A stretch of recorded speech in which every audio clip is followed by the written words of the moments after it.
Hace meses que expertos vienen advirtiendo sobre los efectos secundarios que tienen los medicamentos como la finasterida, un fármaco para detener la caída del cabello en hombres, y a él se asocian consecuencias como disfunción eréctil y pensamientos suicidas.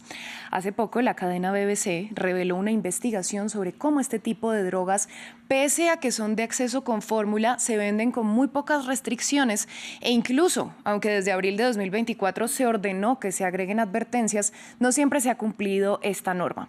Para hablar sobre ello, hoy me acompaña Cristian Rocha, él es médico dermatólogo de la Universidad de Buenos Aires. Le doy la bienvenida a France 24.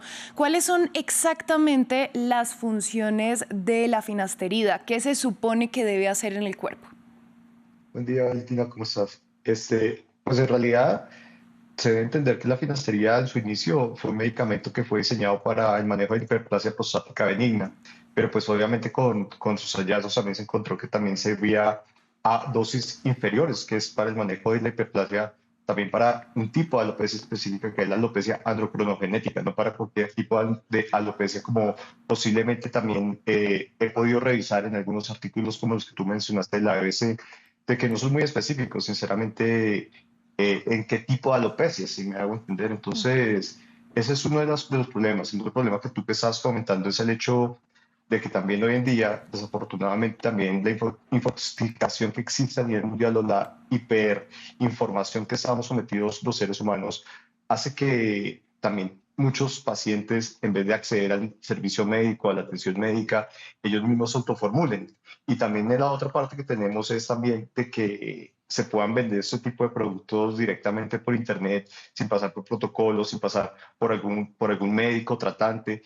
Y eso hace que sea muy fácil de que se pueda caer también en este tipo de información y obviamente pues que sí lo produce, pero también son efectos secundarios que no son comunes, son efectos que son raros, son efectos que son menos del 0,1% de que se generen.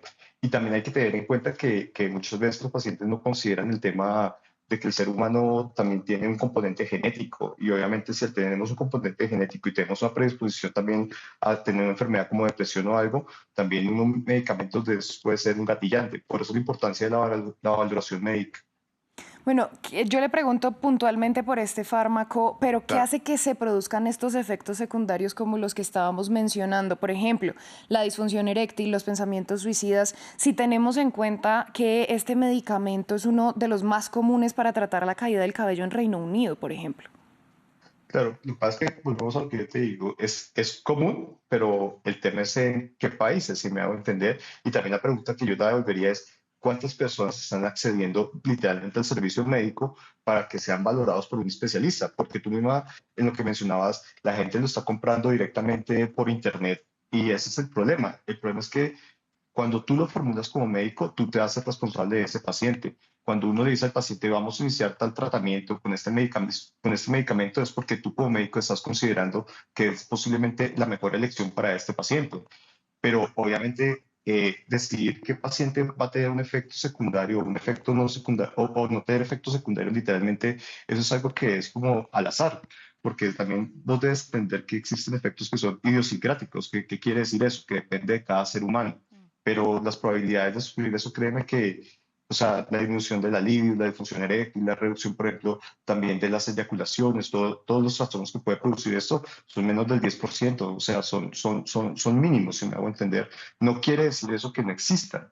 Pero, pues obviamente lo que yo siempre le intento explicar a mi paciente es que obviamente en un caso que el paciente desea el manejo de su alopecia androgenética, porque también entramos acá a un tema de que si tú me preguntas si es una patología o si es también parte del envejecimiento del ser humano, pues yo te diría, es parte también del envejecimiento del ser humano. Lo que pasa es que hay personas que tienen una predisposición también genética de tener un envejecimiento prematuro y que obviamente en esos pacientes, obviamente lo que nosotros intentamos hacer con este tipo de medicaciones es retardar ese efecto de envejecimiento. No significa de que el paciente tarde o temprano no va a perder el pelo, porque eso sería mentir a nuestros pacientes, pero pues seguramente prolongar la vida de ese folículo piloso, que es lo que nos interesa.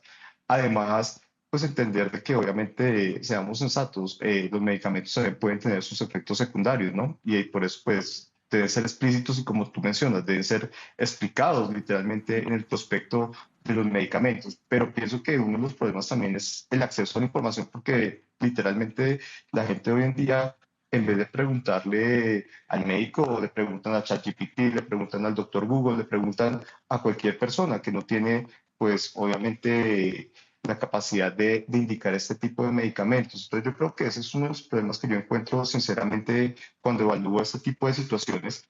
Obviamente también pienso, obviamente también toca ver qué tipo de sociedades estamos tocando, porque si tú me preguntas, en Colombia también desafortunadamente también existe este tipo de problemas de que muchas veces se venden medicamentos de venta libre sin una prescripción médica, y pues también ahí está la falla en las regulaciones que se impongan por medio de los diferentes organismos que tiene el Estado o los gobiernos para poder controlar este tipo de medicamentos.